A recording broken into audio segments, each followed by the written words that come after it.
जी हाँ दोस्तों, सिर्फ दो लोगों की मर्जी से देश नहीं चलेगा। नायडू की मोदी को सीधी चेतावनी। इंडिगो से गठबंधन तक आई बात। स्वागत है आप सभी का। आप देख रहे थे राजनीति का विशेष सेगमेंट खबर और विश्लेषण। मैं हूं जबार खान। दोस्तों, आखिर अचानक ऐसा क्या हुआ कि मोदी की सबसे मजबूत बैसाखी ने भी मोदी शाह के लिए आंखें तरेड़ दी। आखिर इंडिगो एयरलाइंस विवाद के बहाने नायडू ने ऐसा क्या कह दिया जो सीधे सीधे मोदी शाह को तो चुभी, लेकिन पूरा भारतीय जनता पार्टी का कुनबा तिलमिला गया। विस्तार से दोस्तों आपको सब कुछ बताते हैं, क्योंकि इंडिगो से लेकर गठबंधन तक बात आने के बीच में कौन सी वो ग्रे लाइंस हैं जिसके ऊपर चर्चा हो रही है। दोस्तों, मौजूदा वक्त में इंडिगो एयरलाइंस, जिसका विवाद, जिसकी मनमर्जी और मोदी शाह की सरकार का इंडिगो के सामने झुकना, वो भी किसके लिए? अडानी के लिए? या फिर कुछ ऐसी दबी हुई नस है मोदी शाह की जिसकी बुनियाद पर चाहकर भी मोदी सरकार इंडिगो एयरलाइंस के पर कतर नहीं पा रही। दोस्तों, असली खबर पे आऊं उससे पहले आपको कुछ सेकंड में खबर का बैकग्राउंड बताता हूं। दरअसल मोदी शाह की नीतियों के कारण इंडिगो एयरलाइंस विवाद के बाद चंद्रबाबू नायडू के कमांडर और केंद्रीय मंत्री राम मोहन नायडू सोशल मीडिया पर ट्रोल हो रहे हैं। लोग उन्हें सोशल मीडिया पर टैग करके गड़बड़ियों का जवाब मांग रहे हैं। अलग अलग तरीके से कमेंट आ रहे हैं। इंडिगो के सीईओ के साथ में मीटिंग के उनके पोस्ट पर एक यूजर ने लिखा, ये ड्रामा छोड़कर के ग्राउंड पर काम कीजिए मिस्टर केंद्रीय मंत्री जी। इसका मतलब यह है कि दबाव बहुत ज्यादा है और इस दबाव में अब राम मोहन नायडू केंद्रीय मंत्री मोदी कैबिनेट में वो करने लगे जो मोदी शाह को फूटी आंख नहीं भाया। बीजेपी तिरछी नजरों से राम मोहन नायडू को घूरने लगी। दरअसल दोस्तों, इस बीच में खबरें आई कि राम मोहन नायडू ने जो बात कही है, जिस शब्द का प्रयोग किया है, वैसे वो शब्द तो इंडिगो के लिए हो सकता है या टाटा के लिए हो सकता है, मगर सीधे सीधे मोदी शाह के लिए वो शब्द थे। और कहा यह गया कि दरअसल ऐसा कहने के लिए टीडीपी के नेता, आंध्र प्रदेश के मुख्यमंत्री चंद्रबाबू नायडू ने अपने पार्टी के नेता और केंद्रीय मंत्री राम मोहन नायडू को मैसेज भेजा। दरअसल राम मोहन नायडू ने इंडिगो एयरलाइंस की मोनोपोली तोड़ने के लिए काफी दिनों से परेशान थे, मगर वो ऐसा कर नहीं पा रहे थे। मगर अब जबकि चौतरफा इंडिगो मुद्दे पर घिरे हैं, तो उन्होंने मोदी शाह का सारा लिहाज साइड में रख करके इंडिगो को मुद्दा बनाकर कह डाला कि अब डिपॉली नहीं चलेगी, मतलब सिर्फ दो लोगों की नहीं चलने वाली है, अब इसमें तरीके और कानून चलेंगे। तो क्या इसका मतलब यह है केंद्रीय मंत्री अपना तरीका और कानून चला नहीं पा रहा था और महज दो लोगों की चल रही है, मोदी और शाह की?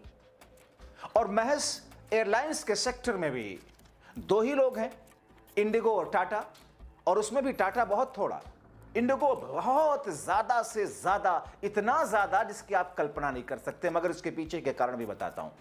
हालांकि नायडू के कमांडर ने इंडिगो के लिए बात कही थी, मगर वो सीधे सीधे मोदी शाह को चुभ गई। मोदी शाह को चुभना लाजमी था, मगर वो तो पूरे बीजेपी कुनबे के सीने पर सांप लूटने लग गया। और बीजेपी के कुछ नेता दबी जुबान में नायडू के कमांडर राम मोहन नायडू पर कटाक्ष करने लगे, क्योंकि बीजेपी को यह समझ आ रहा था कि यह तो सीधे सीधे मोदी शाह के लिए राम मोहन नायडू ने कहा है। दोस्तों, जब नायडू को एहसास हुआ कि मामला तो मोदी शाह की तरफ मुड़ गया और इस मामले को ज्यादा तुल नहीं देते हैं, तो फिर इससे इंडिगो के पर कतरने और उनको चेतावनी देने पर आ गए। राम मोहन नायडू ने कहा कि कोई भी एयरलाइन, चाहे वो कितनी बड़ी क्यों ना हो, उसे अपनी प्लानिंग की गलतियों का, नियमों के उल्लंघन के कारण यात्रियों को इस तरीके की परेशानी नहीं होने दी जाएगी। उन्होंने इंडिगो की आंतरिक रेस्टोरिंग समस्याओं को बड़े पैमाने पर हुई उड़ान रद्दों के लिए जिम्मेदार ठहराया और कहा, इंडिगो एयरलाइंस की गलती है। कोई भी एयरलाइन, चाहे वो कितनी बड़ी क्यों ना हो, यात्रियों को परेशानी में नहीं डाल सकती। दोस्तों, मोदी शाह की सरकार को उनकी नीतियों के खिलाफ ऐसा नहीं है कि राम मोहन नायडू पहली बार बोल रहे हैं। राम मोहन नायडू इससे पहले भी कई बार बोल चुके हैं, पहले भी मोदी शाह की नीतियों का विरोध कर चुके हैं। आपको याद दिलाऊं, सैनिटरी पैड से जीएसटी हटाने के लिए भी राम मोहन नायडू ने अभियान चलाया था। जीएसटी किसका फैसला? मोदी शाह का। और जिसके आगे मोदी शाह को झुकना पड़ा था। राम मोहन नायडू टीडीपी के पहले ऐसे नेता हैं जिन्होंने सांसद रहते हुए मेंस्ट्रुअल हाइजीन और सेक्स एजुकेशन जैसे मुद्दों पर संसद में चर्चा की। साल 2021 में राम मोहन नायडू संसद में शैक्षणिक संस्थानों में यौन शिक्षा की अनिवार्यता इस नाम से एक बिल भी लेकर आए, जिसमें उन्होंने मांग की थी सभी एजुकेशनल इंस्टीट्यूट में सेक्स एजुकेशन को अनिवार्य किया जाए। खैर, नायडू के कमांडर राम मोहन नायडू ने अपने एक शब्द डिपोली यानी कि दो लोगों की मोनोपोली के खिलाफ बिगुल बजा दिया, मोदी शाह को मैसेज दे दिया, इंडिगो की चूड़ी टाइट कर दी। राम मोहन नायडू ने कहा, ऐलान करते हुए कि अब कई एयरलाइंस बाजार में आएंगी। राम मोहन नायडू को यह कहना दरअसल इंडिगो के लिए ही चेतावनी नहीं, मोदी और शाह को भी आईना दिखाना है। वो कहते हैं कि हम एक और मजबूत और प्रतिस्पर्धी विमान प्रणाली बनाने के लिए दृढ़ हैं। हम अपनी नीतियों के जरिए भारत में नई एयरलाइन शुरू करने, संचालन को प्रोत्साहित कर रहे हैं। नायडू कहते हैं कि अधिक एयरलाइंस का मतलब यात्रियों के लिए अधिक विकल्प। इससे दो कंपनियों के दबदबे की संभावना खत्म होगी और साथ ही बेहतर कनेक्टिविटी और उचित किराए भी मिलेंगे। इंडिगो ने सभी नियमों का पालन करने का आश्वासन दिया था। वो कहते हैं यहां तक कि सर्दियों के समय सारणी शुरू होने से पहले अपनी तैयारी की पुष्टि की थी, लेकिन ये देखा गया कि आंतरिक रोस्टरिंग में आई गड़बड़ियों के कारण बड़े पैमाने पर उड़ानें रद्द हुई और इस व्यवस्था के लिए इंडिगो को पूरी तरीके से जिम्मेदार ठहराया गया।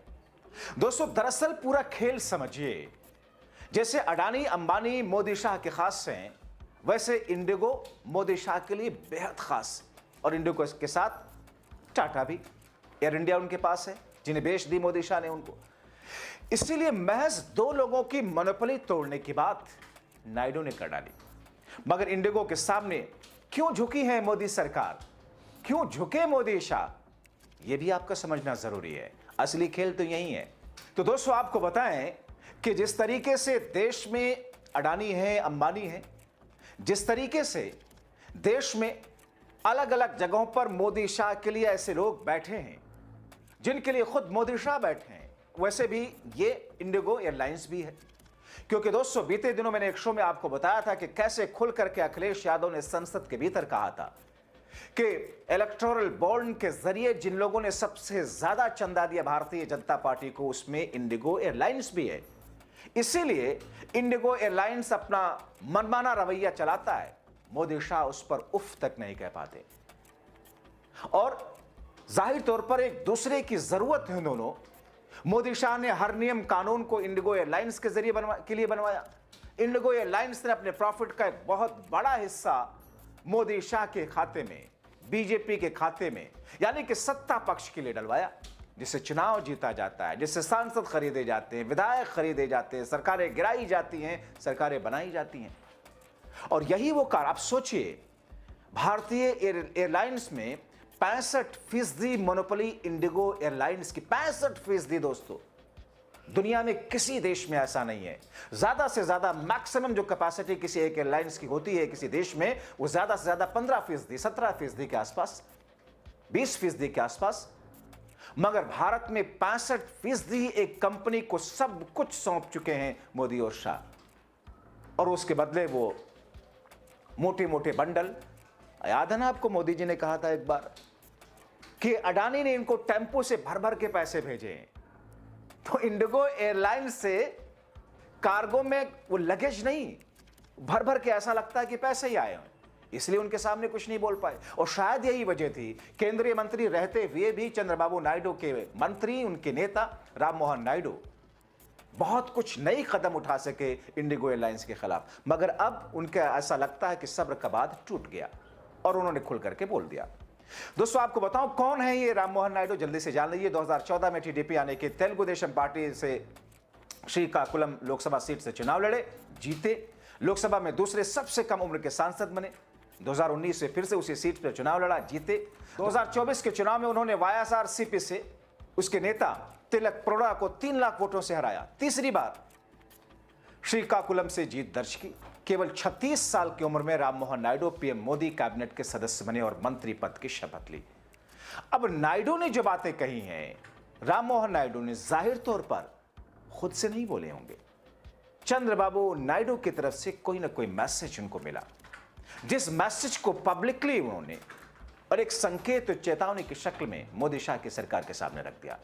अब ऐसी स्थिति में देखना यह होगा कि इस पर अगला कदम सरकार क्या उठाती है और क्या वाकई इतना सब होने के बाद इंडिगो एयरलाइंस के खिलाफ में केंद्रीय मंत्री राममोहन नायडू कदम उठा पाते हैं या मोदी शाह उन्हें नहीं उठाने देते हैं।